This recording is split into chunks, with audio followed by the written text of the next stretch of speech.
मैं गीता जायलवाल बोल रही हूँ। मैं 18 साल से यहाँ रह रही हूँ।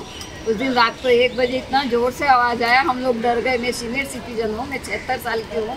मेरे को एकदम चक्कर जैसे आ गया इधर देखने के बाद। फिर 12:30 बजे दिन में एकदम जोर से और आवाज़ आया। हम लोग यहाँ ही थे, 2 दिन से हम लोग यहाँ पे हैं। पुलिस वाले आए, कॉर्पोरेशन के लोग आए तो बोले तुम निकलो यहाँ से।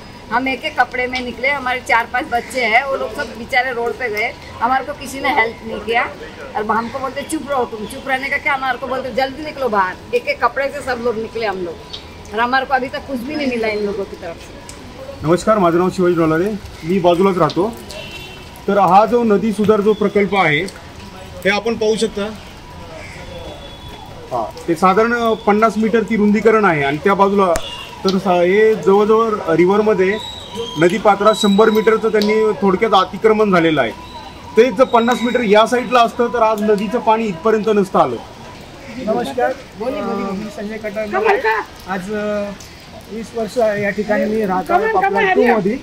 तर आम्हाला यावेळेस कधी काही प्रॉब्लेम नव्हता, पण आता हे रिव्हर्स फेसिंग चालू झालेलं आहे। तर तुम्ही पाहू शकता की नदीचे जे डीप रिव्हर्स फेसिंगचं जे काम आहे त्या लोकांनी त्यांचं काम सोडून इकडं डीप ठेवलेलं आहे। ते पाणी नदी प्रकल्पाचं पाणी ह्या ठिकाणी वाहून आलं आणि त्या ठिकाणी स्लम एरिया पण शेजारी आहे। पुणे महानगरपालिका प्रशासन या ठिकाणी कधी लक्ष देत नाही। आता या ठिकाणी एवढं नुकसान झालेलं आहे तरी पण त्यांचं काही सहकार्य नाही आणि मदत कार्य नाही आहे।